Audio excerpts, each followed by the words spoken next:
Good morning, good afternoon, good evening to whichever part of the globe you belong to. And I'm Professor Dinesh Gusai welcoming you on board for this session on entrepreneurship and entrepreneurs.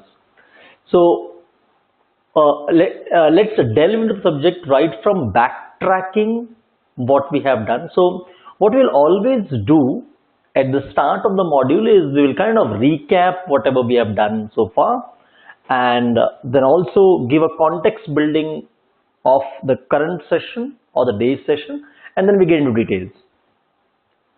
So what we had done in our last module was primarily which was an introductory module when it comes to entrepreneurship and entrepreneurs, part of management. Is what we have delved into is we have tried to define who are entrepreneurs, what is entrepreneurship. We have also looked into the prime characteristics or features that a person demonstrated to become a good entrepreneur. We have similarly looked into entrepreneurs who are not successful as well. So we have kind of bifurcated both of these characteristics as we were discussing the subject. We also dealt with on a larger scale, on a holistic scale, what are the various parameters that built up right from demographic patterns. In terms of we spoke that entrepreneurs are primarily first in the family, they are generally more self-confident, they are on an educational level also graduates, and we also spoke about that world over the percentage of people who want to start their own business has increased. In one of the slides we spoke that the global average is around 11% who are in some kind of business activity, be it a part-time or full-time, with in Indian average which stands pegging at 15%, which is phenomenally high, 15% of working population. This is what we have tried to cover in the last module. I'm sure that after looking into the video, you might have noted certain points, features, and I'm sure you might have put up a query or response. My earnest request to you, friends, is please drop a mail for sure for your feedback, for your queries, for maybe citing an example of your own, or you want to ask an example or a case study as well. It would be a pleasure responding to you. But that's about what we have done last. And let me tell you, students, this backtracking in itself is a learning style. Now, backtracking, what it gives you is what we have done so far. It sets the context to move forward, right? Super. Today, our topic of discussion would be analyzing business environment. Now, in the last module, we have set the context of what generally the attributes, the characteristics are there of an entrepreneur. Today, now once he is set to become an entrepreneur, what are the things that he need to know of himself first, and also of the environment as well. If he intends to start a business, an enterprise, a company, an organization, what all aspects he need to be aware of, what all information through data mining he needs to collect and analyze it. Now, understand, friends, when just the thought of starting a new enterprise is not good enough. Now, it is very important that a person also do a bit of data research about the market growth, the demographic patterns, the population, the current trends, fads, economic growth, political, and so on and so forth. So all these aspects we are going to cover today. But as we move on, let's start with an interesting little example. And this will show you at a basic level what all things are required. Now, there was a person called as Abhishek Shukla. He himself, and it's a case study in itself. Now, this Abhishek Shukla was a son of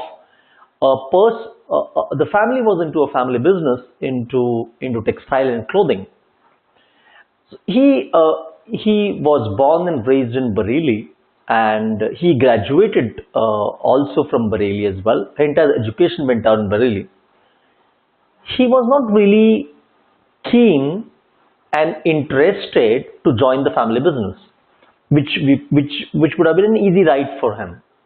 But somehow the field didn't fascinate him much. One, two, he was also looking at from a larger picture. Textile as an industry has not grown in the last 2 decades or so much. So he thought that maybe I should start a new venture. Resources, when it comes to financial resources, were not a big constraint for him because the family was into business, and his dad was always for Abhishek, his dad was always up for giving fund. But understand, friends, when it comes to starting an organization, it is not just about resource only. Now, what Abhishek did was he kind of figured out certain things. So he first thought that he should start a business in gold, because and he started researching a few things, and he thought that he should take a franchisee of Tanishq, that's a Tata group of companies, into gold. After doing a bit of research, he found out that Tanishq as a brand sells more where the availability of gold is less from a topographic region. Bareilly as a place where Abhishek used to reside, where the gold ornaments were readily available, there were mines nearby, so were the designs. So he dropped this plan of getting started a franchisee of Tanishq. He thought that okay, let's invest in a shopping mall, because there he could have very well just earned on rentals that are coming from the shops and could lead a peaceful life. But that's something that he didn't want to undertake for the simple reason that he wouldn't want to just sit idle, because he thought that he wanted to contribute to society as well. Then he started of looking into education as a segment to move on. He thought about how education could be transformed, reformed as well, and he then went on to start a management institute for itself as an enterprise. And we know these days education itself is an organization by itself. Now, what I'm driving home the point is, in a very simple generic case study like this for Abhishek Shukla, where his family was into business, he could have easily went on to go to his family and add value to what the family was doing. He thought that he took some data touch points and figured out that this was not the future. Then he thought about getting a line into gold ornaments. Figured out that that's also not something from. Now this is where demographic comes into picture, the local terrain comes into picture. Figured out for Bareilly possibly that's not a great idea. Then he thought about for shopping mall or a shopping complex. There he figured out that internal drive, that what he will do with that extra time.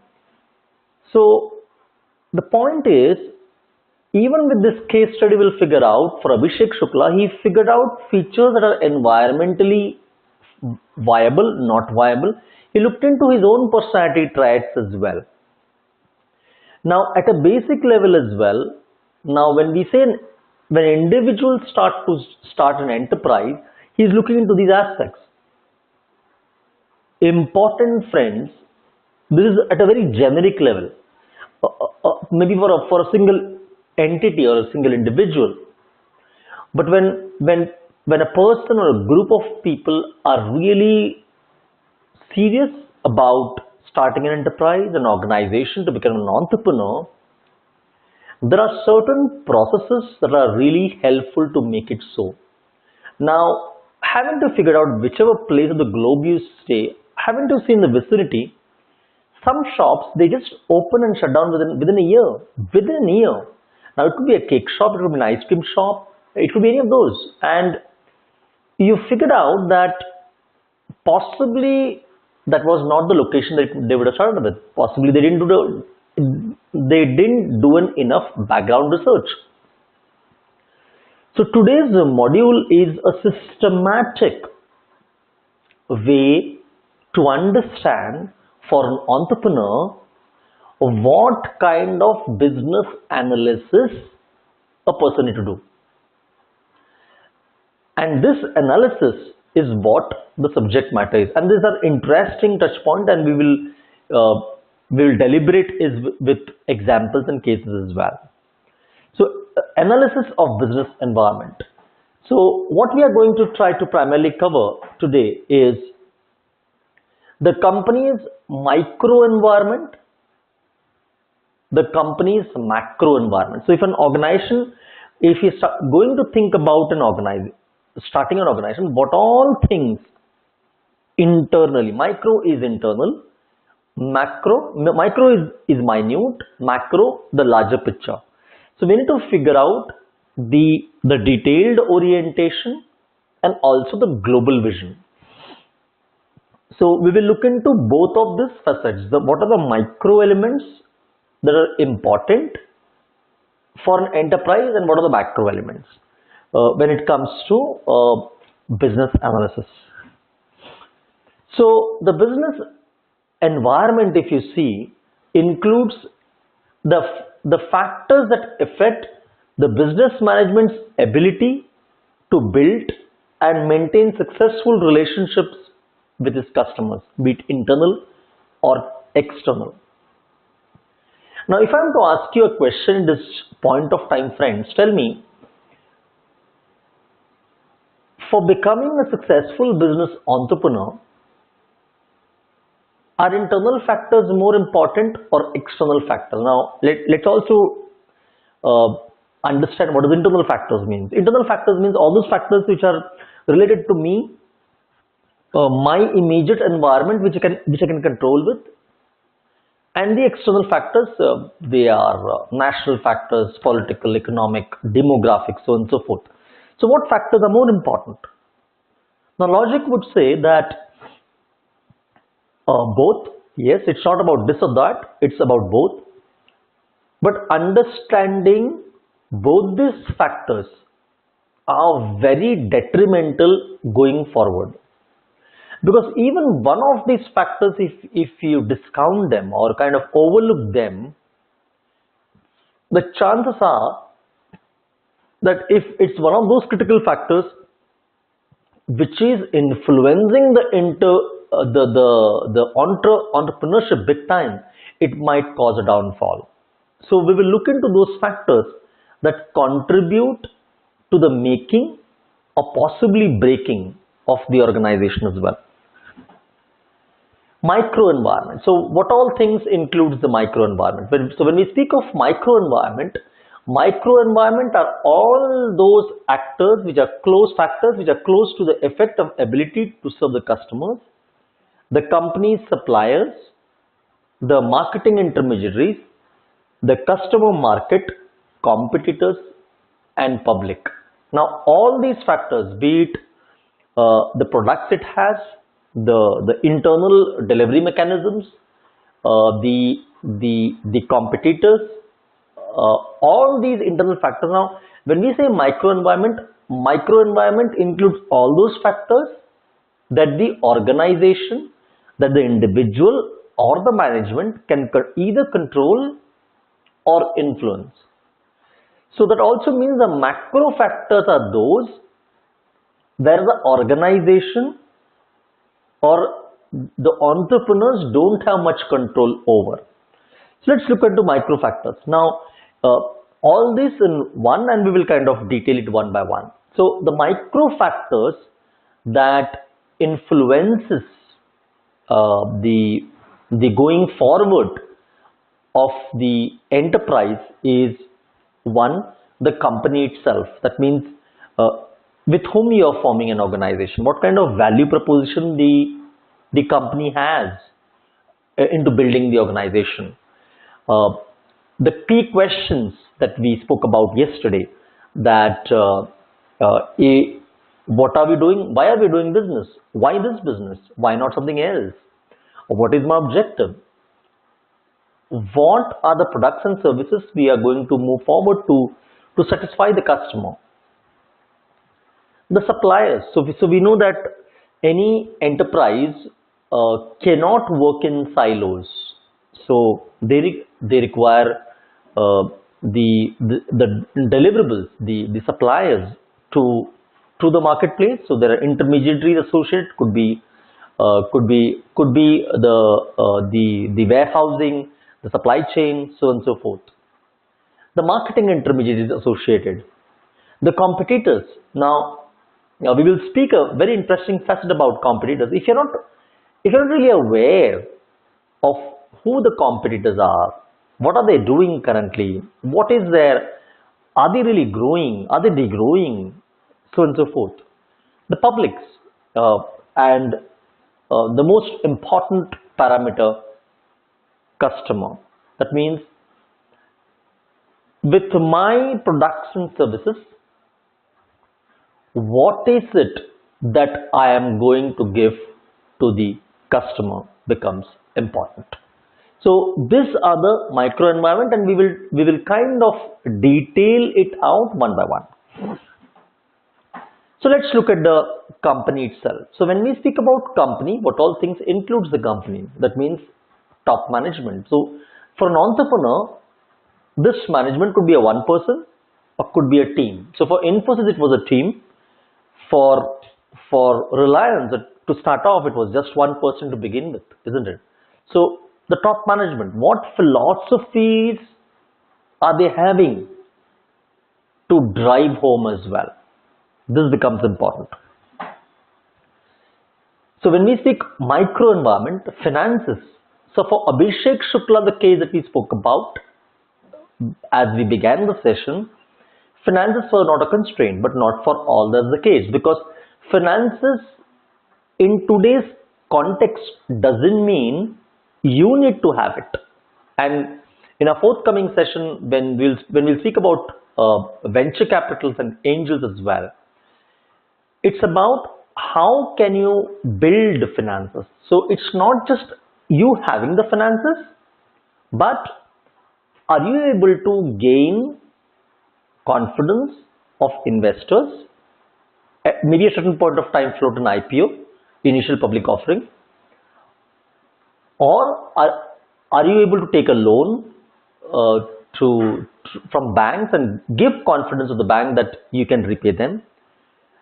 What interest are you going to float the loan with?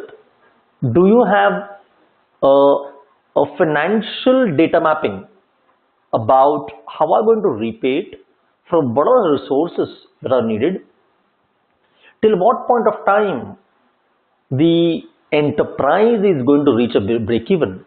Now, break-even point, just to re-emphasize, you might be already aware about it, but just to re-emphasize, break-even point is the point where the organization reaches a point where there is no profit, no loss. So initially, when people have started a business, it's all about investing money. And investing money means, to start off, there is no income coming in. And slowly the income starts coming in till a certain point of time where the income is to expense matches. That means there is no loss to start off. So initially, possibly for a few organizations, this period is for few months. It might be few years for organizations. The break-even point, some organizations reach between 3 years, 5 years also, some in few months as well. So when you speak of finances, what is the plan to reach the break-even? And so that once the profits start rolling in, the repaying becomes easier. And That's the basis on which you have gained investors' confidence. So it's about finances, the R&D. So we spoke in the last session that one of the prime characteristics when it comes to entrepreneurs was the ability to create and innovate. They're always on the move. They are achievement oriented, and hence they know that to remain in the marketplace, to thrive, to excel, to perform well, we need some product or service, tangible, intangible, whatever the case might be, which solves a problem, adds value to the customer, be it in terms of speed, be it in terms of convenience, be it in terms of lower cost, be it in terms of any of the value additions that really adds value. So the research and development need to be clear. And research and development, let me tell you friends, key element. Now today are the times when we are living where people tend to replicate the process or the product very fast. Now speak of pharmaceutical industry, a pharma industry.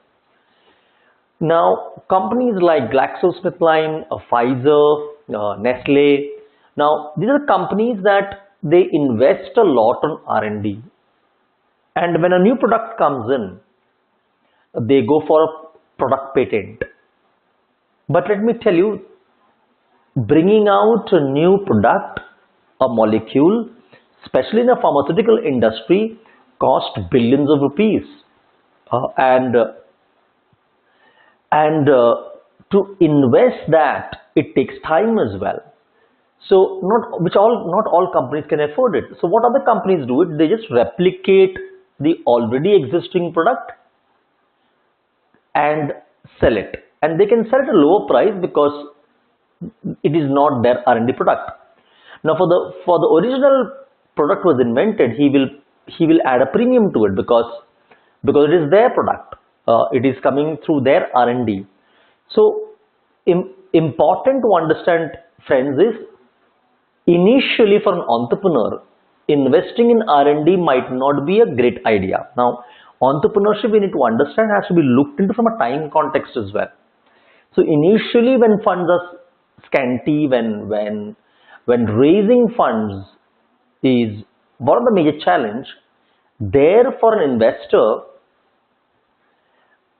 to put funds in R&D might be a challenge, but he need to be aware as he goes forward bigger. It's important for the entrepreneur to understand that without investing in R&D, the sense of originality, creativity, innovation doesn't comes in. Now that's where the difference lies between a good entrepreneur and a great entrepreneur. Now good entrepreneurs are very good in transactional business, in marketing, in human relations, in corporate communications, yes. But what separates the great entrepreneurs are they are visionaries. They think in terms of long-term planning. So they start investing money in R&D right from the beginning. Now if you see bigger organizations, they start investing to the tune of 10% in R&D, which is a 10% of the R&D of the total turnover. That's some size. For a small organization, that 10% means a lot. And putting the 10%, if I'm to give an Indian context, Indian companies across all industries generally put around 3 to 6% in that range in R&D. So for an entrepreneur, it is important to spend some time in R&D. Now, when I say R&D, doesn't necessarily mean a product to be developed, but it could be a modification of a product. It could be an alteration of a process. It could be finding a different delivery mechanism. It could be any of those. But R&D makes the product or service unique, special. Purchasing. So procurement becomes important. So where are we procuring your goods and services? Are we getting at a best price? Are we finding the right vendors? Are we negotiating with vendors the right cost?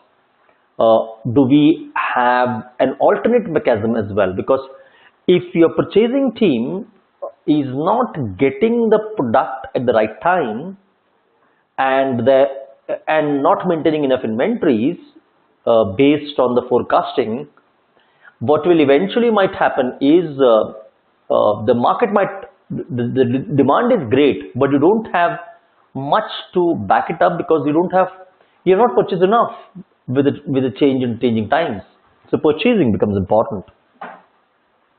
Operations. Now operations includes all the transactions that we do on a day-to-day basis. It includes right from coming on time, maintaining the SOPs or standard operating procedures, working as per the working manual, which are standard benchmarked according to international norms. Do we have a process in terms of how much time this need to be delivered and manufactured?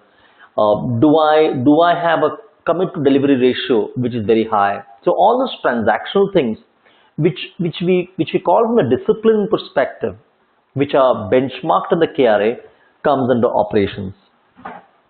The accounting. So accounting, we know, is about maintaining the value note of whatever was been sold, purchased, keeping a database about a tracker or dashboard in terms of a monthly, daily, weekly sales, the purchases, so on and so forth.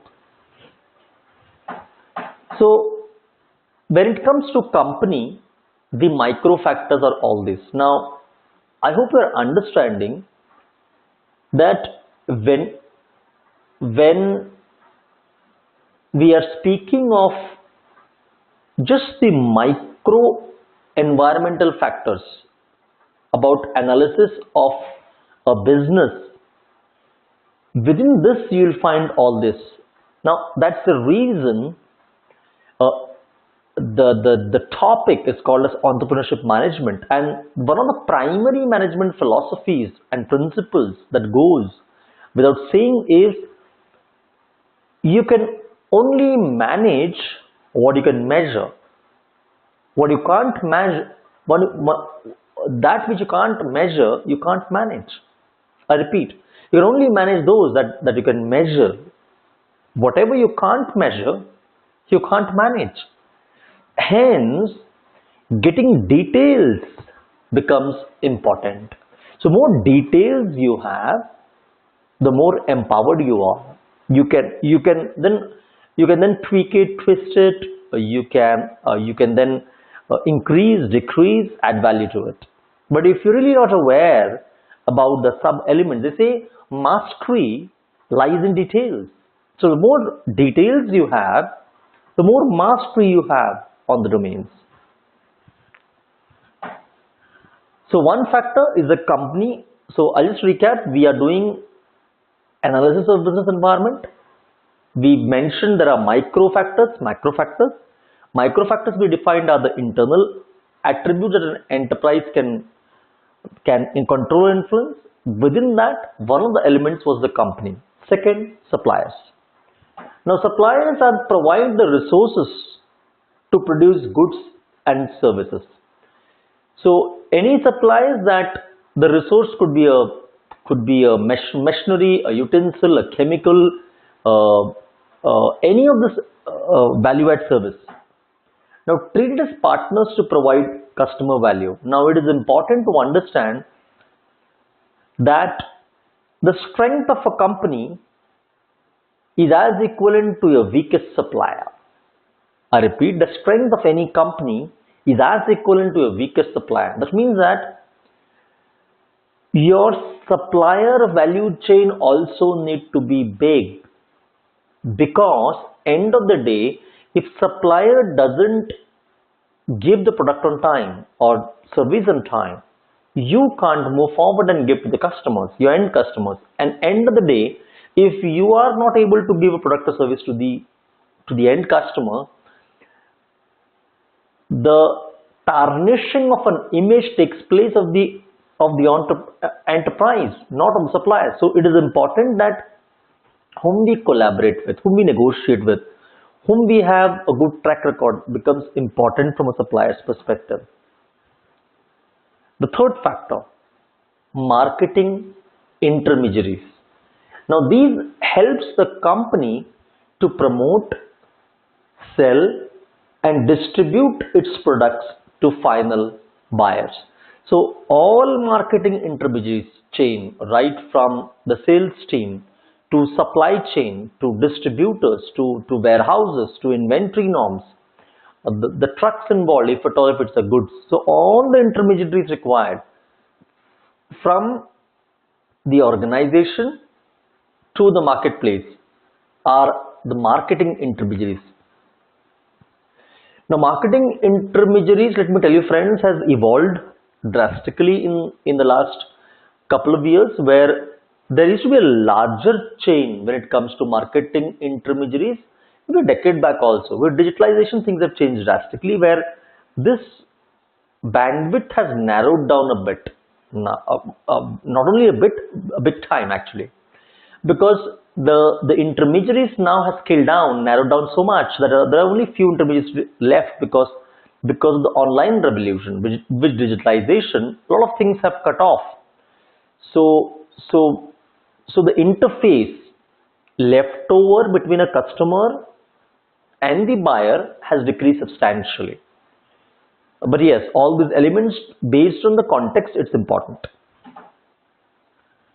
Now, types of marketing intermediaries could be the resellers, the physical distribution firm, the marketing services agencies, the financial intermediaries. Now, when you speak of marketing intermediaries, it also includes the financial intermediaries as banks, as somebody who does a third-party intervention as well. It could be also marketing service agency. So some agency whom the organization has outsourced to market the product. So when an entrepreneur wants to look into, he wants to look into these areas. Do I have this first? Is there a need? Can I postpone this for some time?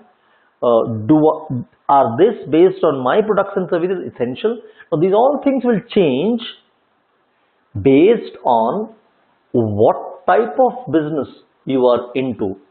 Now what we are doing is we are giving an entire picture. Now these elements will change based on the context, based on what kind of entrepreneurship or entrepreneur is into, what kind of business is into, what kind of product is into. That will change. Competitors. So firms must gain strategic advantage by positioning their offering against competitors' offering. So when it comes to management principles, it could be on various elements. It could be when we speak of pricing strategy. So if you're entering a market where the product already exists, where then a lot of companies have the policy of cutting down that means cutting down the cost. So you enter the market by a low cost strategy. Or it could be identifying a primary USP, positioning his product differently. So you might be entering a broader category, yes, but you want to position it separately because of the features. For example, iPhone. Now iPhone is also a phone, but Apple has not pitched in as a phone. It is much more than a phone, isn't it? So it is featured in with this latest technology in terms of the R&D, the features, the technological evolution, the Linux model as well. So there are a lot of things evolved. So R&D involved there, yes, and also competitors. So they are also into the broader category of phone, but they have positioned their product differently, and the tagline also is think different. So they positioned it into an exclusive niche when it comes to product. So it could be competitors. Publics. Now what do you mean by publics when it speak of microenvironment? It means any group that has an actual or potential interest or impact on organization's ability to achieve its objective. So any group that has an impact on the organizational role. Now the groups could be religious group, it could be government groups, it could be any intermediaries which are detrimental when it comes to the organizational costs. So publics, it could be financial public, so people having good network in terms of banks becomes important. Media public, so we know that highlighting the image becomes important. So if you have just seen with changing times, different companies evolve and are marketed well as well. So for example, Adani Group, in the last 5 years, they have made the media presence strong because of political connections, because of lots of other factors as well. But media, when it comes to Adani, has highlighted a lot in the last 5 years. The government public, so what kind of connections you have through government agencies in terms of sanctioning, clearing, any mandates to be put across, any new policies that are laid across which are detrimental to the usage. Now, important to understand this. For example, if the organization is into crops, agro products.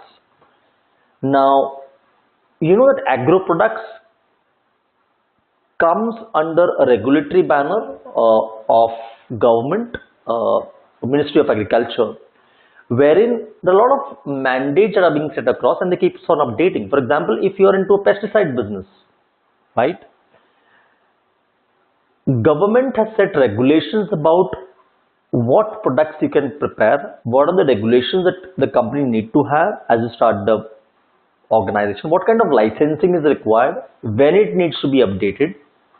So these are all part of government publics based on the segment that you're entering. If you're into telecom business, for example, now telecom has set guidelines about the bandwidth you can operate with. Is it a 3G, 4G of newly evolving 5G service that is coming up? If you're into an airline industry, so DCGI has clear-cut laid down principles about flying rules, about the inventory to put across as well.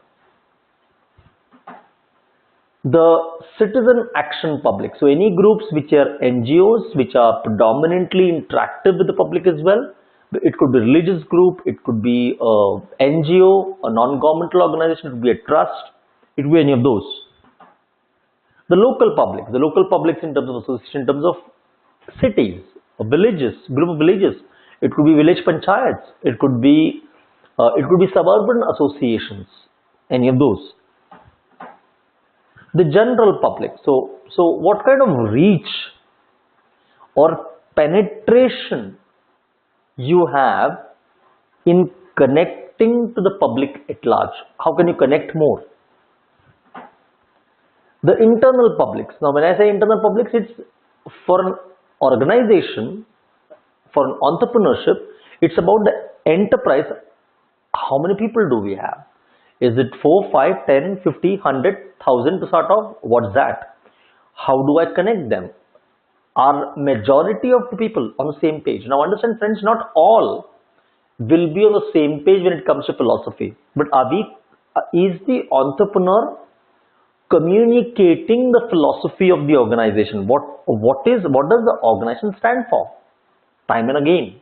A lot of companies have developed over a period of time the anthem, the company anthem. Just like when a country has a country anthem, the companies have company anthem, company song, wherein the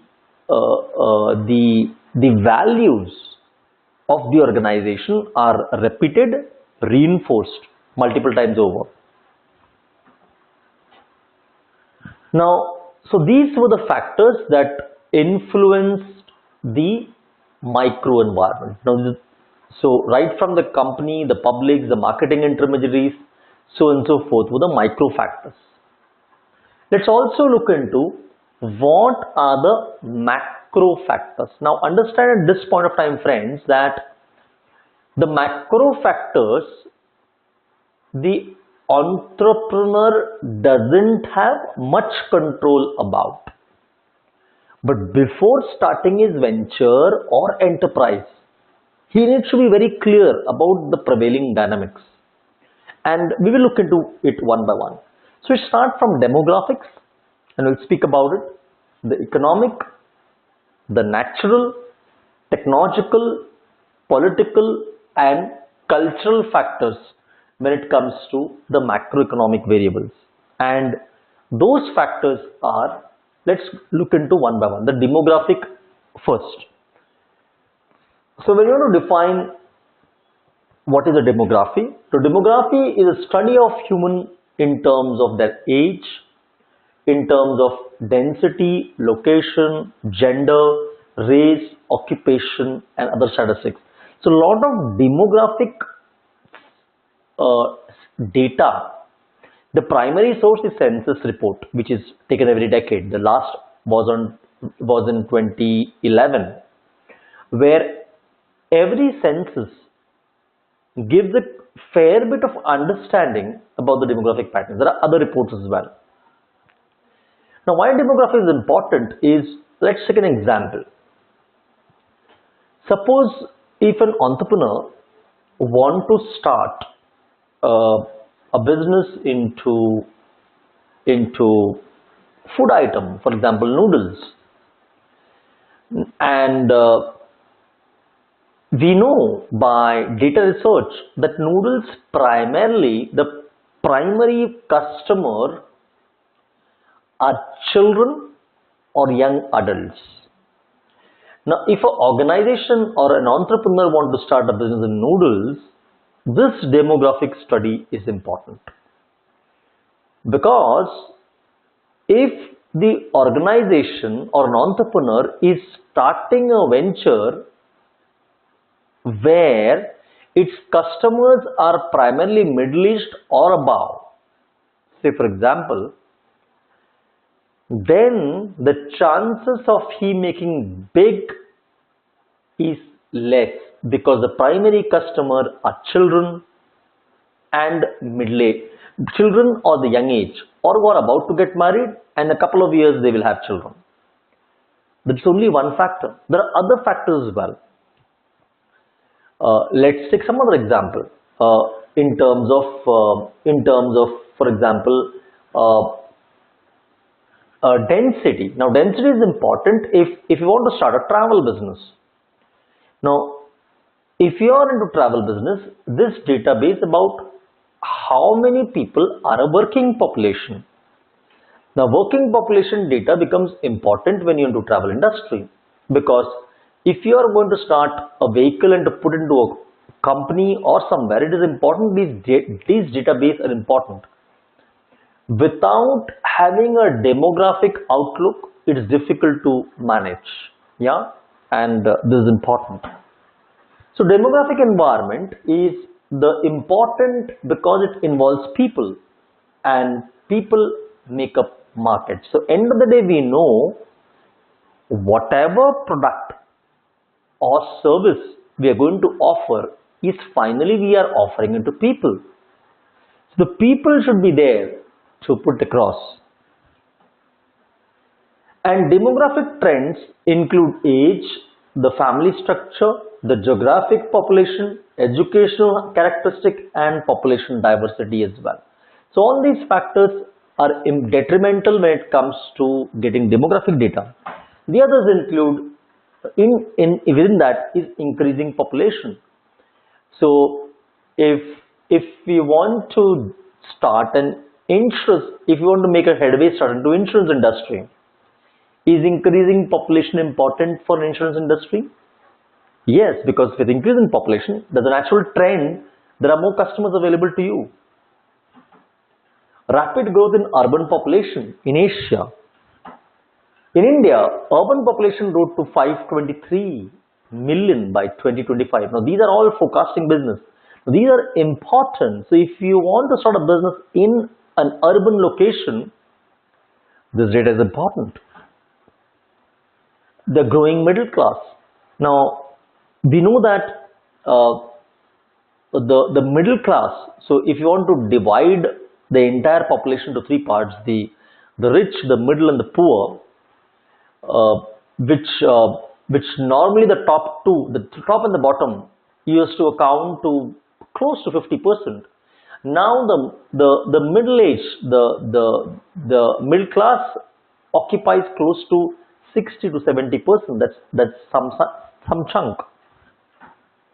So the market, if you see, is divided the Indian population to five economic classes to start off. So division based on real annual disposable income. Now disposable income is important, the income that they can spend. So if we know the average database of the disposable income that people have, then only we can figure out what kind of cost we are going to keep up. Is it enough that they can spend more or save more? Other demographic data includes deprived households have an annual disposable income of less than rupees 90,000, less than a lakh.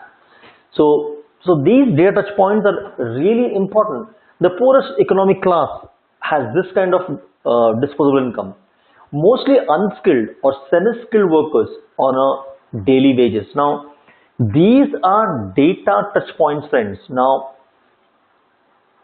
and this comes from lots of reports, right, from the Statistical Society of India, the census report. There are local state bodies as well who give this forecasting reports.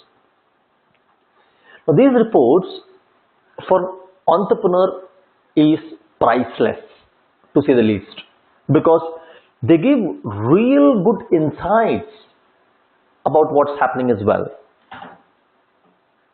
Now, aspirers. Now, one is the category is the unskilled, the deprived class. They can be classical called as the poor when it comes to population demarcation. The other are aspirers. Now, aspirers have an annual disposable income in the range of 90,000 to 2 lakh. Now, aspirers are somebody who want to spend, who want to look for growth opportunities in education. So they are ready to spend on education to learn new skill. Spend most of the income in basic necessities. Small time retailers, small farmers, etc. are part of it. And postgraduates, if you see seekers, the third category. So one is are the unskilled, the second is the aspirers, third are seekers. Now seeker class in the 5 economic zones have the annual disposable income from 2 lakh to 5 lakh, and mostly they are white collar jobs. The fourth are strivers. Strivers have an annual income ranging from 5 lakh to 10 lakh and have a stable income, secure source and access to amenities as well. Mostly professionals such as doctors, lawyers, government officials, self-employed people fall into this bracket of strivers. And the global Indians. The global Indians have an annual disposable income of excess of 10 lakh. We are not speaking of income, but disposable income that we are speaking about. Where it is a creamy layer of society. The global trotters with the high standards of living as well. Now, why this demographic study is important for it? For example, if an entrepreneur want to take a franchisee of Mercedes-Benz or BMW, any niche automobile manufacturer. Now for him, is this data important? Critical. Because he exactly gets to know, okay, what percentage of people are global Indians, because are the aspirers, seekers their customers? Not really. For a Mercedes-Benz or a BMW, the customers are the global Indians, the top cream bracket of the society when it comes to disposable income. Disposable income more than 10 lakhs. Is this data base important any entrepreneur who want to start a franchisee of BMW or a Mercedes-Benz? Yes. And hence, these data of demographic value is important before it starts to an enterprise. Let's look into the rural market. What's happening in rural market? So there is a growth in rural population. There's a change in family systems and values where people have more, in urban location, people are more tending towards more nuclear families, where the concept of joint families per se has become, has kind of narrowed it down too much, where people tend these days to be more nuclear families. The changing role of women, very important point, where at one point of time there was only a single breadwinner within the family, but with working population, with empowered women, now women have more choices and say in decision making in the household. So products gets aligned, changed, marketed, the reach changes based on this as well. 50 years back, women didn't have any say on the household purchase or any purchase for that matter. Now we know with lot of freedom, with lot of change in cultural values in relation to women, women have become more empowered and they have a great say in families, in corporations, in societies in general. So if an entrepreneur wanted earlier to, if he is getting into a garment industry, he would look only at the male population because he was a decision maker. Today, all marketing channels, all reach out to the audience is to women directly because they make the decisions. So changing role of women becomes important. Increasing diversity. So earlier, even if you say from an Indian context, earlier states, within states also, the diffusion was less. That means every state had their very distinct identity, where people is to not migrate much as it happens today, where people today, the diffusion in ratio is very high, or gradient is very high, where you find people commute from here to there everywhere. And not only this, couple of generations have passed by. For example, you will find a lot of Bengalis in Kerala, a lot of Keralites in Assam, a lot of Punjabis in Chennai. So because of this diffusion, the states have also become more cosmo in nature. Urban population more so, but they move cosmo.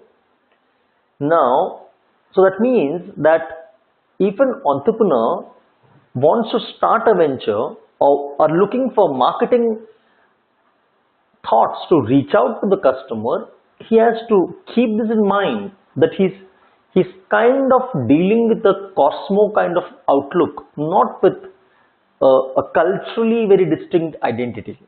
Very important point.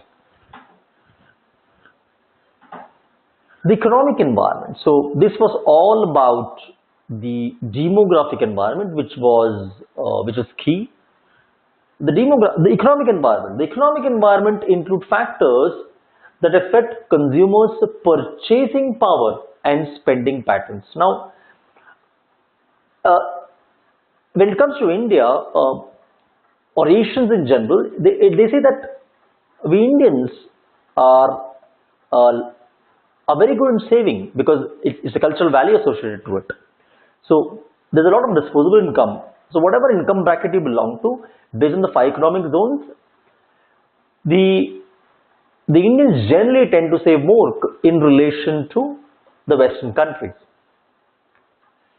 But when it comes to investing, they are not really diligent about it. They are not very meticulous about it when it comes to investing. They're good savers, but they're not really good investing. They really don't look into areas about how I can multiply my savings well, which is something that we Indians are evolving in the last couple of years much more. So hence the concept of mutual fund sahi hai, the concept of SIP, systematic investment plans have gone big. So if an entrepreneur has to start a venture or start an organization into a financial product or giving a platform to financial products, for example, NJ Group, MK Global, Sher Khan, all those which gives a platform to trade, be it a mutual funds, an SIP, general insurance, life insurance, whatsoever the case, what are the financial product it might be, or maybe trade stocks. So, so if an entrepreneur wants to start there, he needs to look into this aspect. The savings we were always good at, but investing, because there is a risk associated with equities, that's something that an entrepreneur needs to know, that we need to educate the end customer. And hence, you see these days lots of advertisements on mutual funds. So we know that it's about educating the client first. Because without that, they are good savers, they might have money to invest, but they will not, because that's not a value they were born up with or raised up with. They were always raised, majority were to save well, but not really to invest well, wisely. So maybe education becomes important. So when it comes to marketing, it's about teaching the importance of mutual funds, an SIP, a stock, a basket kind, a holistic kind of basket, some ratio of money in debt, some in equity, so on and so forth. The industrial economies are richer markets, so it's also about which zones are more industry specific. It could be manufacturing, it could be service based as well.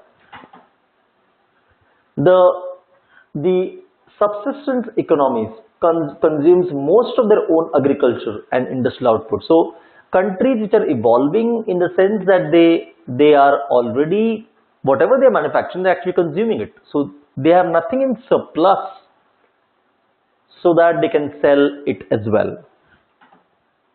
The economic environment also includes the global financial crisis. Now let's speak about this as well. Very important from an entrepreneur, from all perspective, any kind of business is into. The financial crisis of 2007-9 has affected the consumption and production of many products. The biggest hit when it came to crisis was the financial products first. Real estate, because it started off with that. So all financial products. So selling a mutual fund in 2007-9 was a tedious job. Selling a real estate have not grown from that time much. It has kind of shown annual growth of 5 to 10%. So this is important from understanding perspective. This also gets related to the GDP of the country as well. So India at this point of time is growing, in 2017, it has grown by 5.6%, and they are speculating and forecasting a growth in 2018 to be around 6.5%, so increase of 1.5%. So a lot of factors, right from demonetization, so and so forth, is there. But the point is, these factors do play a major role. Value marketing involves ways to offer financially cautious buyers greater value, the right combination of quality as service and fair price. It's not only about giving quality product, but also at a fair price, especially in this turbulent weather. For example, when in India, when demonetization happened in 2016, end of the year, and kind of rolled out in 2017, for many companies or organizations, possibly not the right time to start any new venture or an extension of a venture. They wanted to hold on to what they had so that they minimize the risk in terms of starting new, because whenever turbulent weather is there, people don't want to extend arms, isn't it? They want to defend whatever they have.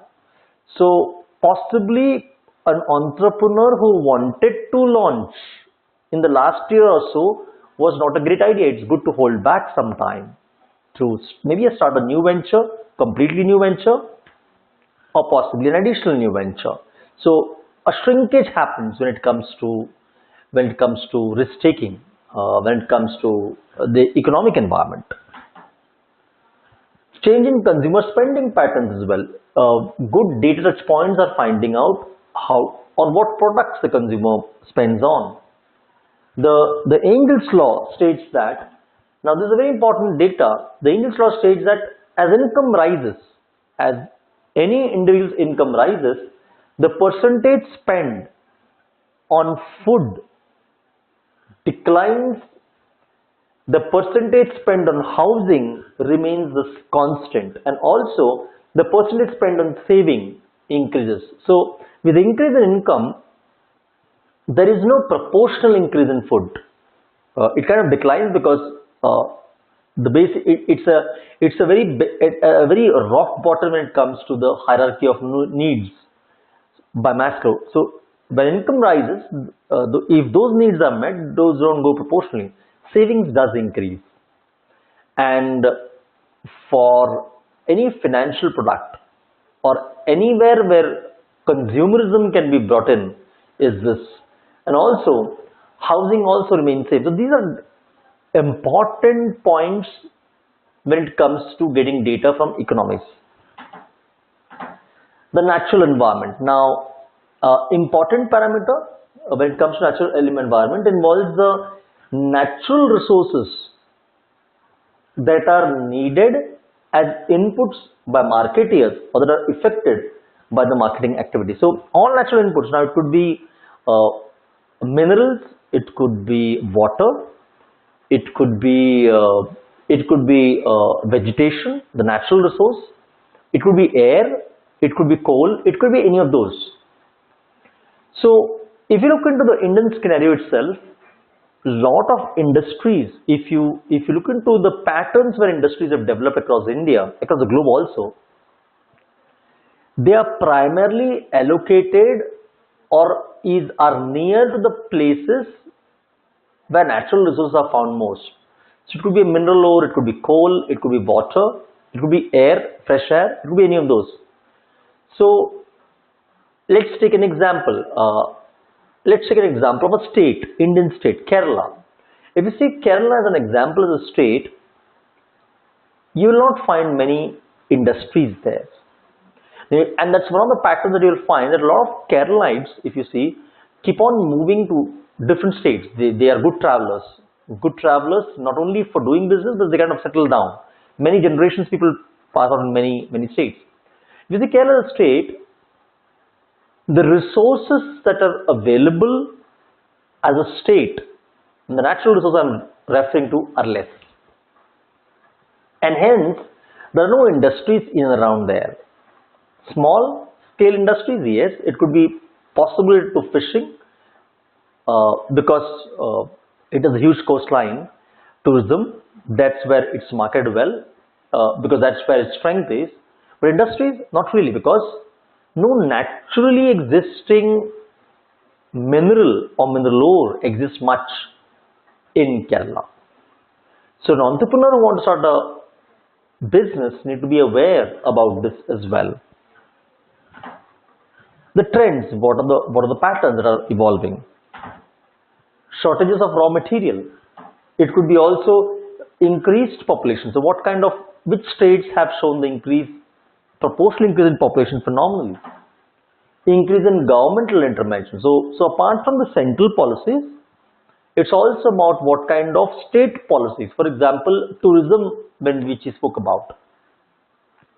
Tourism is a huge industry. There are associated industries that comes along with tourism. For example, within tourism itself, for an entrepreneur, it can include things like an enterprise could be into travel, hoteling, guide, sightseeing, local buses, shops, cultural fest, events. So different things get clubbed in. Airline. So different things get clubbed in under the roof of one industry, that's tourism. And if you see, certain states have done well. And so entrepreneurs need to look into which states have already done well, have they saturated, or new things come up. For example, when it comes to Indian states, when it comes to tourism, two states have taken a big time lead compared to others. For example, Kerala and Goa were always right from the beginning marketed well for tourism because it was the first source of revenue for them. Last a decade or so, if you see now states promoting very highly Rajasthan, Gujarat, or MP. Now these states are more marketed more. So entrepreneurs who are visionaries want to look into which states are ready to invest more in terms of tourism. Are there any tax rebates? Are there any special zones that are created to do business? So these need to be aware of for an entrepreneur. Environmentally sustainable strategies as well need to be adopted as well. Now, the macro environment also includes the technological environment. Now, for an organization, it is important that we have mentioned all the while that an organization doesn't work in silos. They are working in a macro space where where there is a constant flux of lots of things. So the other flux variant is the technological environment. So what kind of technologies are coming, going, or become redundant, which are upcoming? So we mentioned in our last session as well that technologically, the speed with which technology is changing, we are doubling our knowledge every 5 years technologically. Now that's phenomenal, doubling every 5 years, which was maybe a couple of years back, maybe a decade to 2 decades back, it was 50 years, 100 years, it was there to double it. So speed with which innovation is going on is fast. For example, pager, if you know pager as a product, it had a shelf life of less than 2 years. And pager, let me tell you friends, was a good product in terms of messaging, in terms of fast delivery. It was very fast. But with technological upgradation, mobile just took over. So companies who were into paging businesses like Ericsson, who was a prime player, have to invest resources into changing times. And that's about mobile. We see Nokia, where it got stuck up with the common feature phones. They were doing extremely well. But then didn't upgrade naturally with technological innovation to Android. And if you're not catching pace with changing times, for an entrepreneur, let me tell you, the biggest risk for an entrepreneur is not taking a risk. Because he thinks whatever is going well will continue well. Now, if the entrepreneur or an enterprise, entrepreneurship is into a business which is associated technologically very, very predominantly, where the weight by percentage of technology into their business is very high. For example, we have a lot of companies, startup companies, entrepreneurs who are into web development, the graphic design, mobile apps, so on and so forth. For them, they are in the technological service itself. For them, need to be aware what's happening in the marketplace, what are they evolving, changing. So a company might do well in the space of currently, but a visionary entrepreneur will always keep on thinking, would this business be still exist in the next 5 years? So if I am in 2017 or in the beginning of 2018, would this business exist in 2023? It's a good question to ask for an entrepreneur, because the technology might move off in such pace that this might become redundant. So let's take a very common example of cyber cafe. Now, cyber cafe as an industry, an entrepreneur wanted to start a cyber cafe. They were doing extremely well. It did extremely well for a decade and a half. where a lot of people we used to stand in queue to get a table space for 1 hour, 2 hours, to maybe take a printout, to be on Facebook, so on and so forth.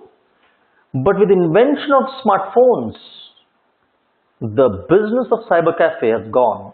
Cyber cafe people these days associate only to take a printout. That's the maximum. The rest all have moved to smartphones, be it Google, be it Facebook, be it any social websites. It could be any of those. So if an entrepreneur wants to start a cyber cafe today, not a great idea, isn't it? Because technologically, that's not the future. So most dramatic force in changing times in the marketplace that we have mentioned and create new products and opportunities very fast.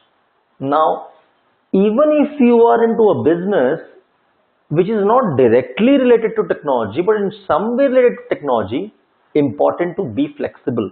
For example, SAP or System Application Program, which is a great application when it comes to sales, salaries, personal account, HR, HRM, so on and so forth.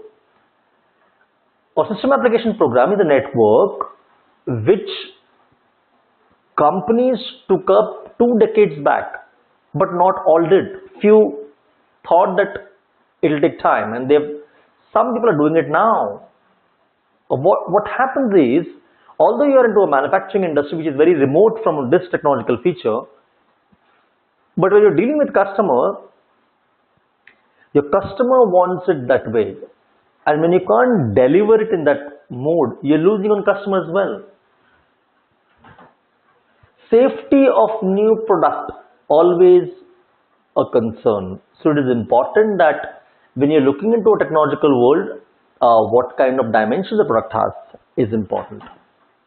The political environment. Now, if I'm to ask you this, if an entrepreneur has a very good product, it's technologically very important, the demographic pattern supported, the age variant supported, that's a great side to it.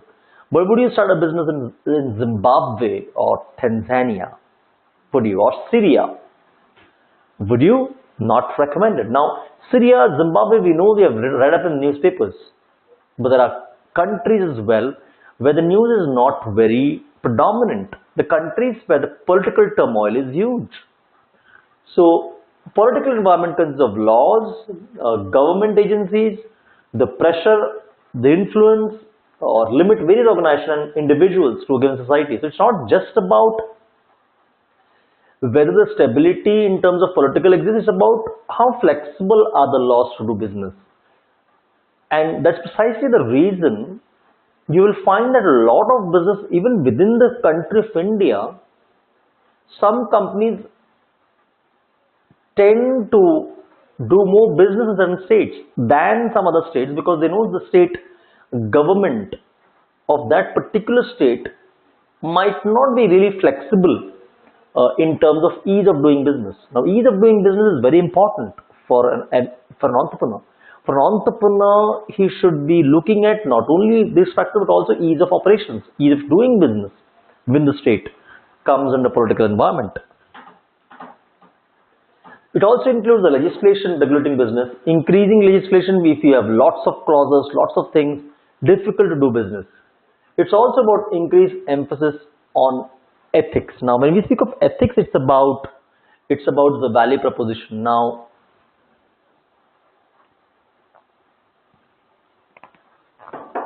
when I mention that ethics over here means value. Now, these are work ethics. Now, every government, if you see, have their own work culture to it. Depending on who is running the government, also the work ethics change.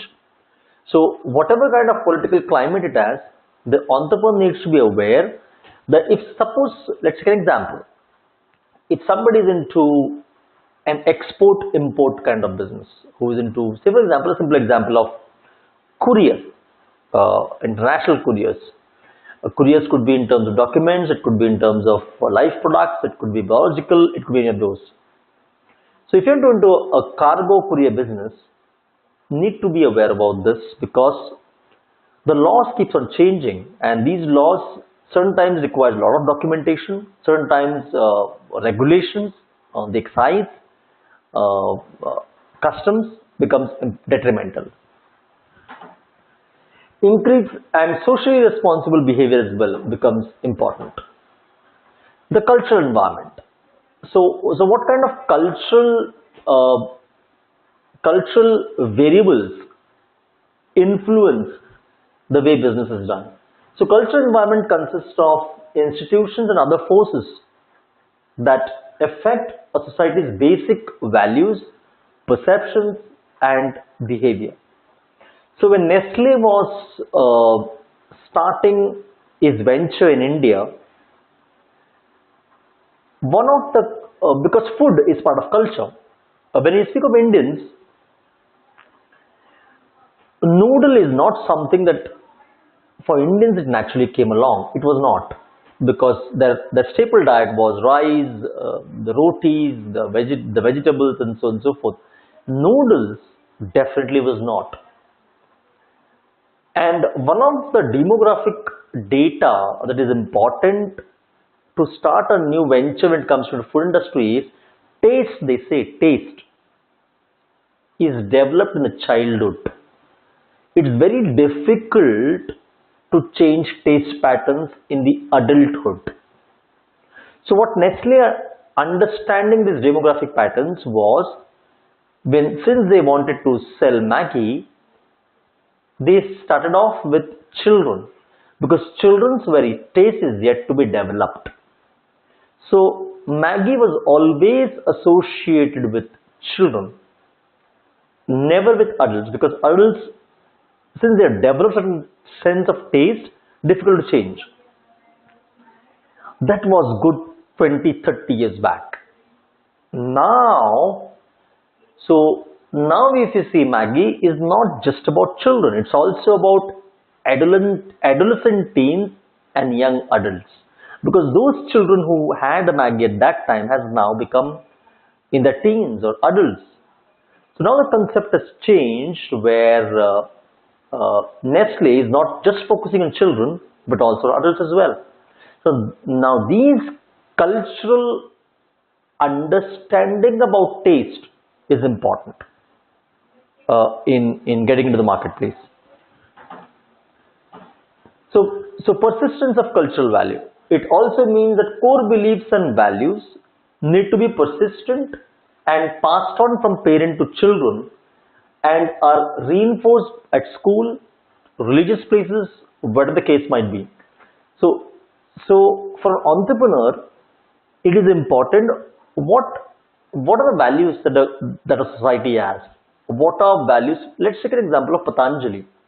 Now Patanjali has the encashed on the legacy value. Now, was Patanjali and entrepreneurship itself in the last 5-7 years the brand in the making and made it really big? Yes, it is. You bet it is. Now Patanjali encashed on the cultural value. Did it really took the cultural value by its head? Yes. Cultural value of being associated with nature, cultural value of legacy, heritage, originality, nationality, Indianness. Those factors were all roped in with Patanjali.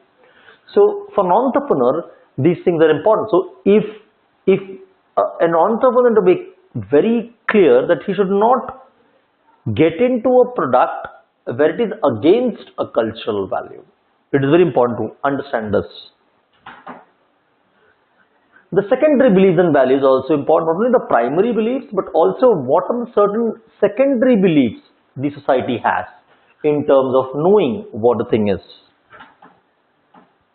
So people value themselves. We know that if you talk to someone, they will keep talking on for hours together if it is of themselves, isn't it? I mean, we all know that. So if you're looking into the do it for yourself, so people love speaking about themselves, doing it for themselves. So any of those things, for example, people's views of others are more about cocooning. So when we are when an entrepreneur is looking into uh, starting a venture and an enterprise, he need to look into what is it that my end customer wants. What is it? They say the customer is a CEO. So what is my customer wants becomes important. So it's the people's view of organization. So what kind of views the people are going to have the organization? The people's view of society in general. The patriots defend it. Uh, the reformers want to change it, and the malcontents want to leave it. So we have within the bracket society also there are some people who are revolutionized. They want to change everything. The patrons as well who want to stay with it, and some don't want it as well. The secondary values. Now some feel ruled by it, by secondary values, and those values could be, some seek to master it.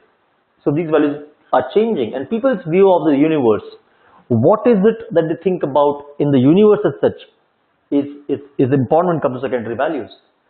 So renew interest of spirituality. So if I'm to ask you this point of time, is spirituality also sold within a business context?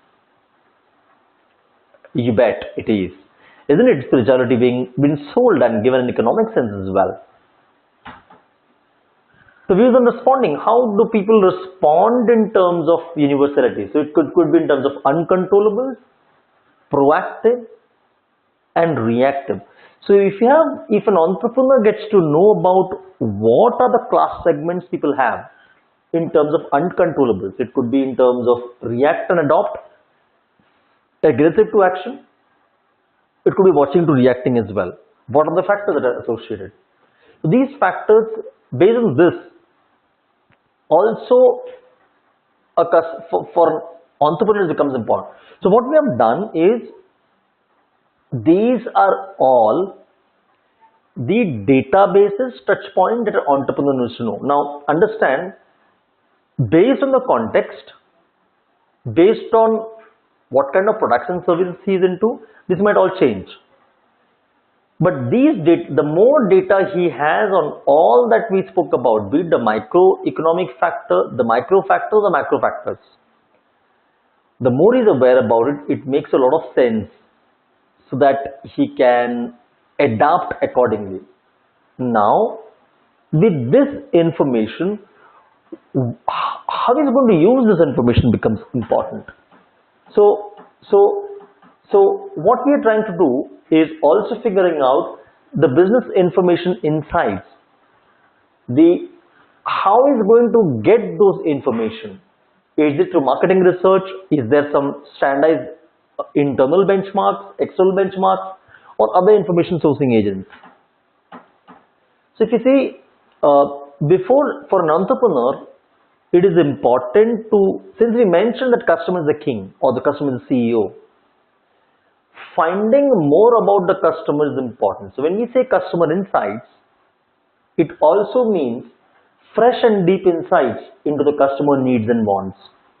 So they say, a lot of times it happens for an entrepreneur, since the entrepreneurs are naturally more dynamic, more aggressive, good communication skills, they'll just come and move forward. See, I have a great product with me, and this is really great in many ways. So the customer hears this, he says that your product is great, but I don't want it. And this is what the paradox is all about. So it's important to understand, it's not about, for an entrepreneur, the product being great or service being great. Does it meet needs or unmet needs of my end customer is important. So, difficult to obtain, especially when it comes to unmet needs. But the more data you do, the more spade work you do, it helps. Customers unsure of their behavior as well. So needs are not something that you get on a platter. Some needs are psychological needs as well, and they keep on changing as well. So going at a psychological level is sometimes a challenge.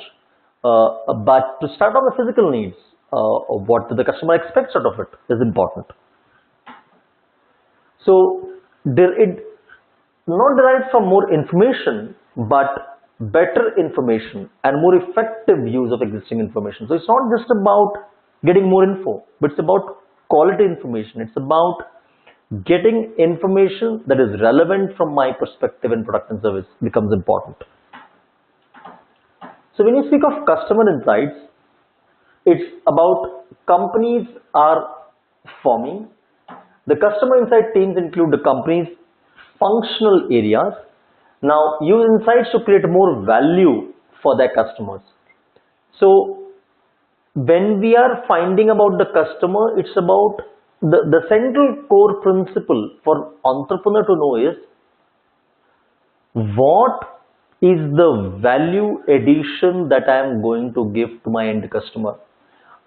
We have mentioned earlier as well, profit making should not be the primary motive of doing a business or starting an enterprise or becoming an entrepreneur. That is actually a fallout. That's actually an end product or a byproduct. If the philosophy is about reaching out and meeting and serving the end customer, it gives you more energy. It lasts long as well. Because otherwise, making profit is playing short, is looking just at the short-term gains. And let me tell you, friends, in today's highly competitive market, customers get to know this very fast. You can fool a customer once, twice, not more than that. Within a couple of days or maybe a couple of years, people get to know that who wants what. Yes, economy is important. Yes, finance are important. Yes, they are critical, essential cog in the wheel when it comes to smooth running of the organization. But just one of the essential, the core proportion has to be what does the customer wants. The customer control could be a problem. So sometimes managing and controlling the customer becomes important. So one of the good data touch points and mechanisms through which insights could be procured is through marketing information system, or MIS as it is called. So marketing information system consists of people and procedures for accessing information of needs. It's also developing need of information, helping decision makers use the information to generate customer insights. So what he is doing through MIS is finding more about the customer. Let's give a simple example. Simple example of say bank. Now, haven't you heard about a KYC? Now, KYC is knowing your customer. If you see,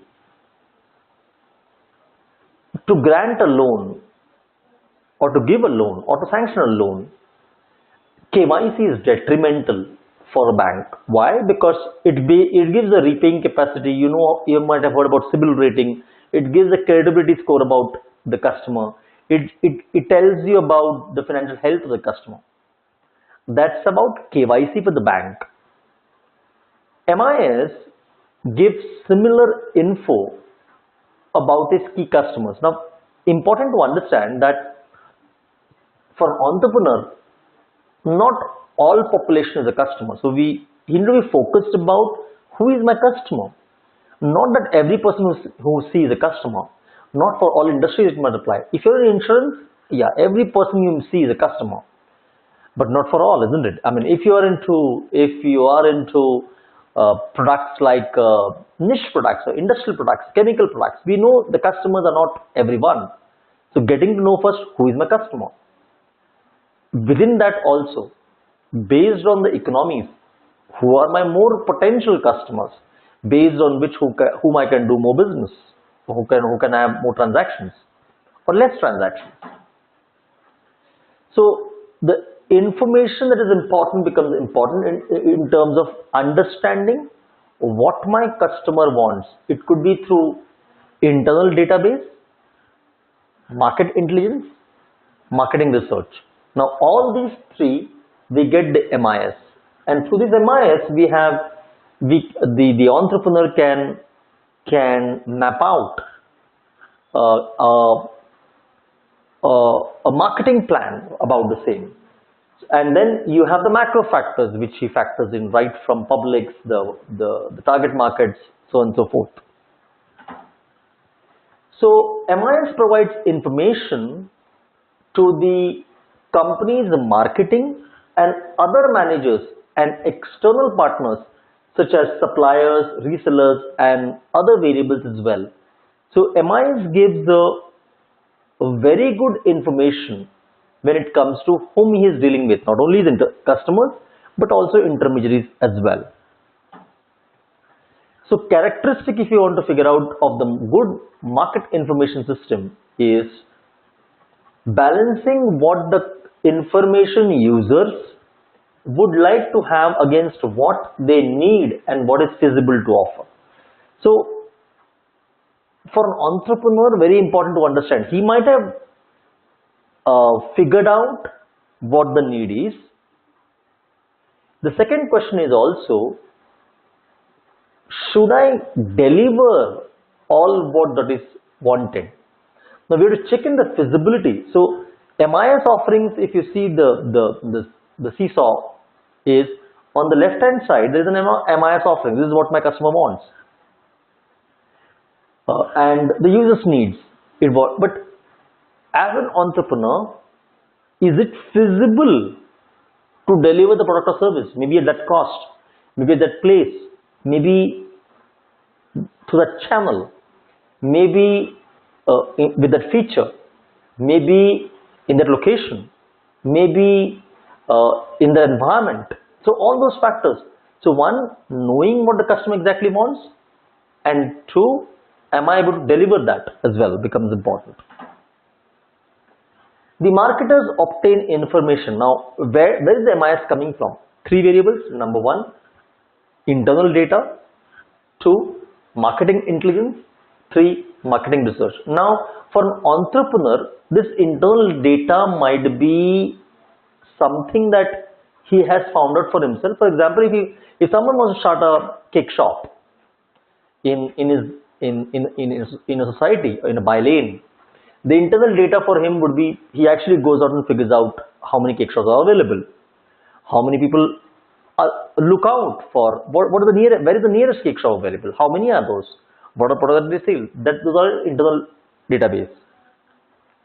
The market intelligence, do I have some statistical benchmark point, and also the marketing research as well. So when you think of internal data, it's about database that are electronically collected of consumer and marketing information obtained from data sources within the company's network. So this network could be initially before starting the company. So networks of friends, networks of relatives, networks of people who are in the same domain.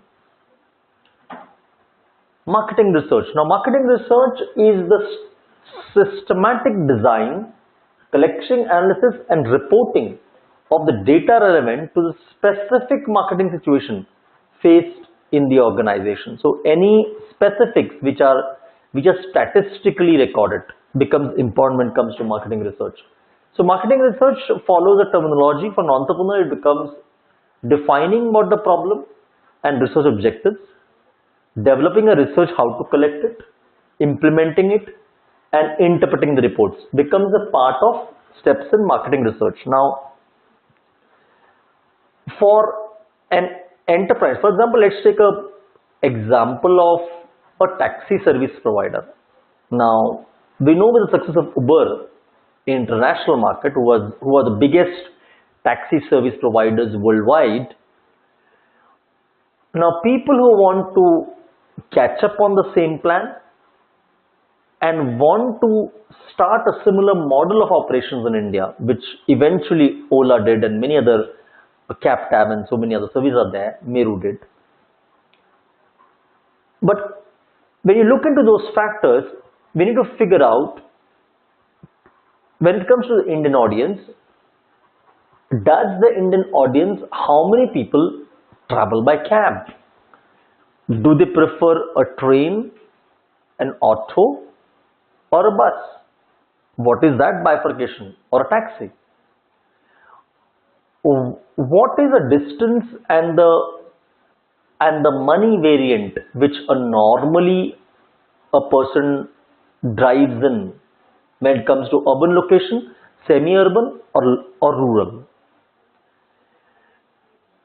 For Uber, apart from giving a digital online platform, one of the essential technological backup infrastructure that was needed for Uber in international circles was the 3G service, at least to start off. So in India, if a cab service provider has to replicate that same model, do I have a GPS tracker which is supported by a 3G or a 4G service? Imagine if an Ola or any other taxi service provider has floated the plan before actually a 3G or a 4G service was installed. Would the GPRS work really well on a 2G platform when it comes to data networks? Not really. We know it could be hanged, it could be slow. So looking into technologically as well, is my country up to it as well, becomes important. So marketing research digs deep, and although we are trying to understand micro and macro factors separately, friends, very important for an entrepreneur to understand they are holistic views. They are not silos, they are interdependent as well. So for an entrepreneur, very important to understand for his business model, for his product or service, what are the factors which are going to affect most, which are going to affect less, are important. So if there is a marketing research for that matter, so the research methodologies including exploratory research, it could be descriptive research, or it could be a casual research. So understand where, so these might not be involved for an entrepreneur who wants to start a cake shop, isn't it?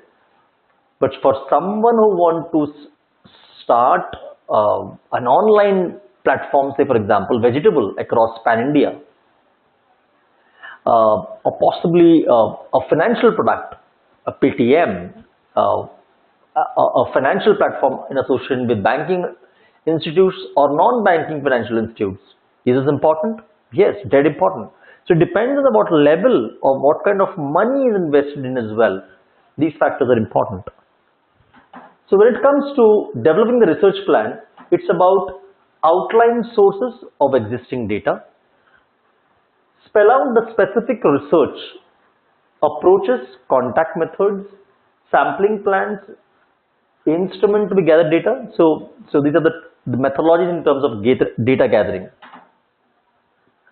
Marketing intelligence. Now, marketing intelligence is a systematic collection analysis of publicly available information. Now, here the research is not done, but it's already the data is available done by some intelligence agency, a third-party agent. So there are CIBIL ratings, there are other ratings available based on the industry benchmarks. So marketing research, first a problem is identified, the research objectives are laid, the information needed is provided, how the research will help management decisions, and the budget allocation is what the entrepreneur needs to know.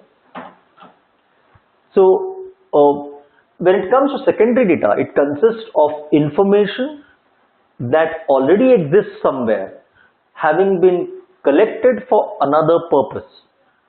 And primary data consists of information gathered for specific reasons. Secondary data is something that a database already exists for some other reasons. Primary data is a very specific objective that the entrepreneur wants out of it.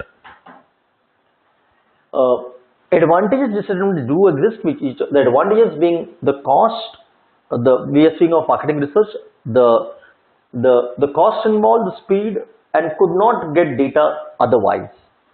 Disadvantages is current, relevant, accuracy, impartial. Are a couple of disadvantages associated. So for an entrepreneur, he needs to be aware of to weigh the balance between the risk and the cost. So The business which I am going to do, how much of it is going to make a difference? Can I skip this information? How much of that specific information is important for my business before I start the business?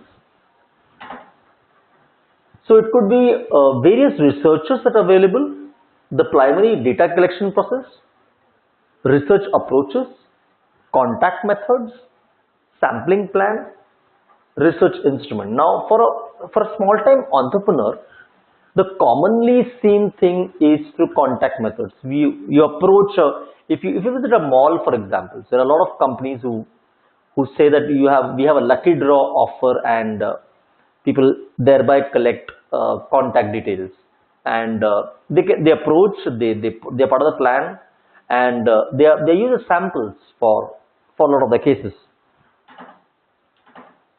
So if you see, observational research involves gathering primary data by observing relevant people, actions, and situations. So there are people who for example, who want to start a shop in a shopping mall. So part of research is people employ a few people within the mall to just observe people. So these observations includes things like where do the people tend to go to the mall? Left side first or right side first? What is their eye line exist? Do they look more up, more down? Apart from the basic eye line, which colors are they fascinated with? What kind of music background they tend to prefer?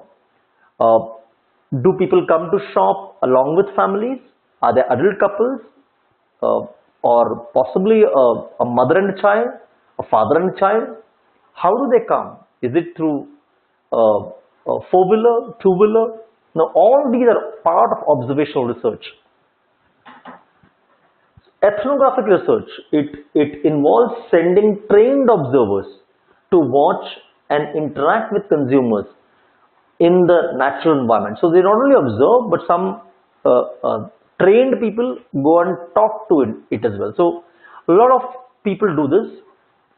For example, people who are into cigarette ITC for that matter. So they actually stand at places where cigarettes are being sold. They interact with them. They speak about the choices, preferences, what they're looking forward to as well. This is part of research. So survey research. Survey research is the most widely used method and is best descriptive. Information, knowledge, attitude. Survey is about getting the forms filled. It could be online, it could be physical. So they get a preference about it. Now, very important to know this, that for an entrepreneur, there is cost, isn't it? Yes, but it's worth the cost as well, because you're going through some details, not off the blue. People can be unable or unwilling to answer as well, so that's cost involved. So you might having an intent to get more data, but the customer, they might not be really interested to even respond to it. People may give this misleading or sometimes pleasing answers. So sometimes database also need to be looked into with a factor that not all data that we get is an authentic data, because generally people don't want to disappoint other people. So any feedbacks, if you see, people tend to give more on the rosier side unless something critical happens. So that part fraction needs to be also factored in when it comes to getting feedbacks as well. The privacy concerns as well in terms of confidential nature of the information that they provide. Experiential research is about sampling size, is best gathered for casual information, cause and effect relationship. So experiential could be about you sample product. For example, you want to start into toothpaste. So people do a sampling along with the newspaper, possibly with a shampoo for that matter. So you give a sample thing and want them to try it out, so that they get a first-hand experience of what the feedback is all about. So based on this, then different methods could be adopted for research. It could be through mail, telephone, personal, online, whatever the mechanisms be. But these could be adopted as well. Now, based on this, there are various variables, be it flexibility, control of samples, speed of collection, cost. All these variables do account in when it comes to the reliability of where it comes in. So, for an entrepreneur, he needs to figure out whether is a mail form of research important or a feedback important, telephone, personal, online. The contact methods. The contact methods are primarily not for public in general, but it's about focus group. He picks up a certain group of people so that he could focus on. 6 to 10 people with a trained moderator is also put across for focus groups. The challenges for in this kind of research methodology is obviously expensive, difficult to generate from small groups, and consumers are not always honest as well. So these are associated challenges that comes along when it comes to marketing research of contact methods. The contact methods could include the various channels, and those channels are the online marketing research, the internet surveys, the online panels, the online experiments, click and stream data, online focus groups. So if you visit any websites these days, any website for that matter, immediately a thing pops up, and pops up is all about a query, a feedback. If you go to a mall, you immediately get an SMS, or if you just landed from a flight, you will get an immediate SMS, text message showing that how was the experience with us, or maybe a hotel, how was the experience, can you share the feedback? Now, for an entrepreneur, he needs to understand, if he is doing a marketing research through a focus group, that what is it that he is looking forward to? What is that extra that the client is looking forward to when it comes to his needs, his unmet needs? So the online research has its own set of advantages and disadvantages, and those include, advantages includes low cost, speed, higher response rates, good for hand to reach groups, but disadvantage are restricted internet access, not sure who is answering. So you don't know whether who has responded to it, and also the fact that in rural places that you might not really have an internet access to it becomes important. So these are the areas when it comes to the online methodology that could be a advantage, disadvantage as well. And let me tell you, friends, that in today's world, since digitalization has gone about really big, any entrepreneur can't just sideline this facet about it. He needs to be connected well. So be it for marketing, be it for data mining, be it for exploring contacts, be it for networking, you need to be digitally really connected well. The sampling plan in terms of research, sample is a segment of population selected for marketing research to represent the population as a whole. So sampling, we know, as the name implies, it's not the population whole, it is the actual sample. For example, census, which are carried out across the nation to sense the population type and the variant, they are not sampling, they are actual. They visit to every household. Sampling is where only a part portion is taken up. Say for example, from 100 people pick up 5 as sample or 10 as sample based on the context, and then assume that this sample is part of the whole, and hence whatever is applicable to this sample applies to the whole as well. And this presupposition to a great extent applies as well. So who is to be surveyed as a part of sample becomes important. How many people should be part of surveys based on the context, And how should be the person be chosen? What should be the methodology through which people need to be selected?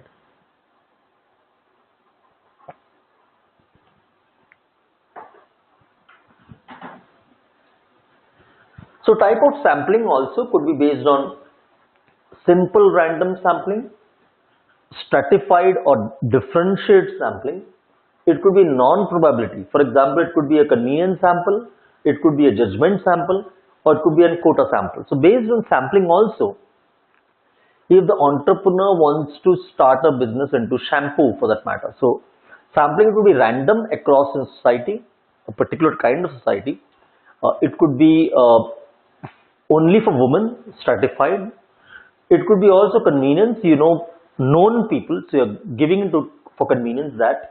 It could be judgment sample, for example, you are giving into a selected slot of people which are handpicked, or it could be a quota sampling. So based on difference of product portfolio that the entrepreneur is into, he could do that. The research methodology through which data mining could be done by an entrepreneur is through questionnaires. And these questionnaires are most common, administered in person by phone or online, flexible. Research must be careful before ordering of questions. So important when it comes to questioning. In fact, you buy a product, anything, you always have a feedback question given back. So how was your stay with us? Can you rate on a 1 to 5 scale, where 1 is bad to 5 being excellent? What is the best thing that you liked about our hotel? What is something that you feel that you suggest that we should improve? What is something that you really appreciated in any context? So these kind of questionnaires give inputs not only for existing thing, but for an entrepreneur who wants to start a business. These feedbacks available through marketing agency is important. Through that, he gets to know what is it that my customer is looking forward to. What does it appreciate in my existing customers? What is it something that he can fine tune and still make it better? So closed-ended questions or open-ended questions. So closed-ended questions are the yes or no questions. Did you like it? Yes, no. Are you happy with the services? Yes, no. Would you like to come back again or repeat the purchase? Yes, no. These are all closed-ended questions, which normally consumers are happy to fill in. Open-ended questions give specific insights. They are more particular, specific, detail-oriented. Questions like, which aspects of a product you appreciate it, or you appreciate? Which aspect you feel there is a need for improvement? Which time of the year you want to come back again, or want to repurchase or resell? So in an open-ended question, you need to figure out or give detail, unlike a closed-ended question. So the closed-ended questions are something that the customer always appreciates, because he don't want to write something, he just want to tick mark it or encircle it as well. Open questions are more specific in nature. They give real insights into what the customer wants. Marketing research instruments are also checkout scanners. Neuromarketing is about, since it is said that we are neural beings. That means a lot of our decisions are based neurologically. So any initiatives that could be done to market where our brain is consisted of all neurology.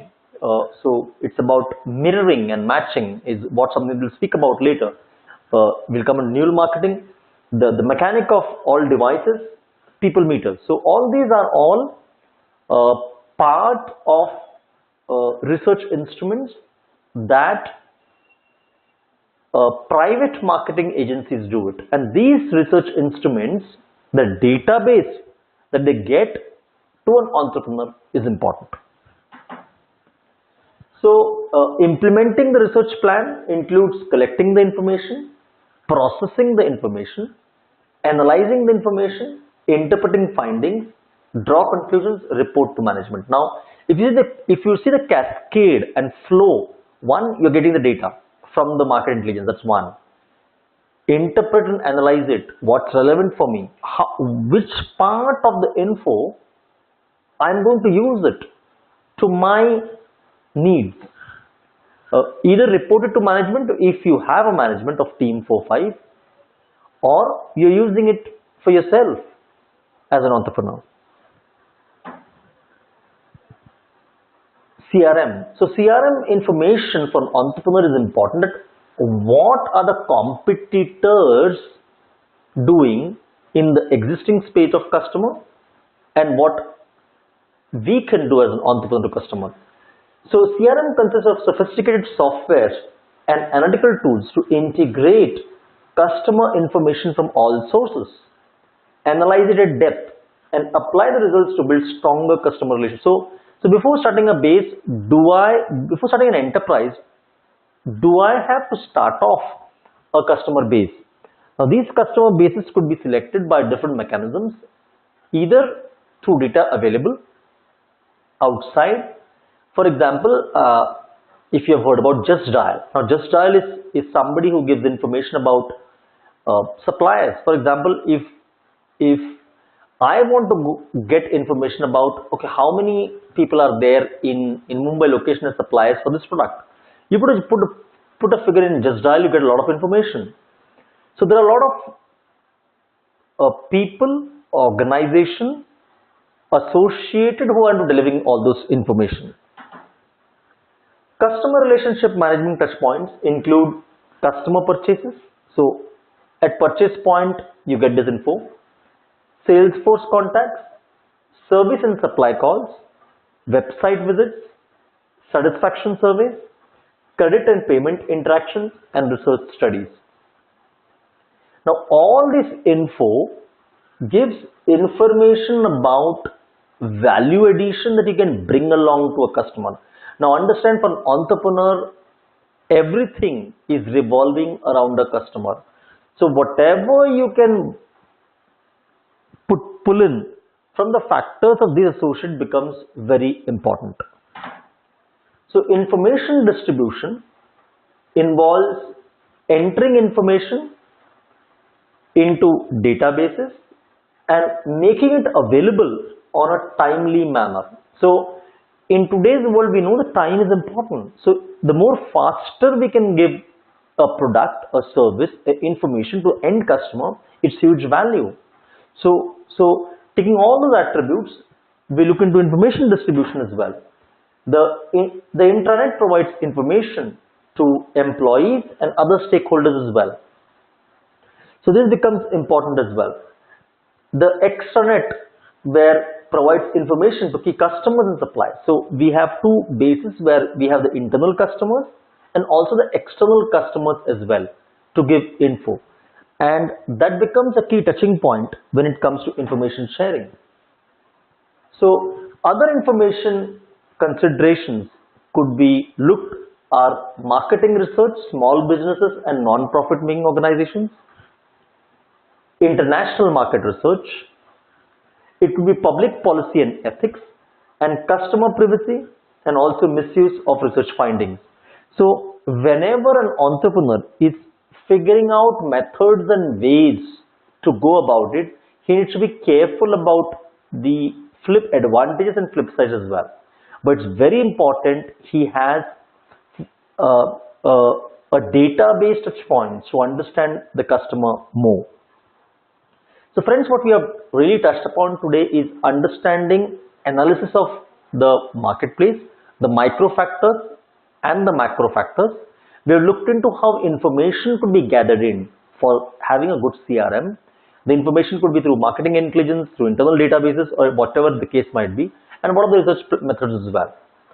But the more informed he is, the more empowered the entrepreneur is. So great then. I hope this session was helpful to you. If you have any queries, If you have anything that you want to give us feedback on, report on, analyze more, give info more, please drop a mail at ISBM. We would be more than glad to revert on that.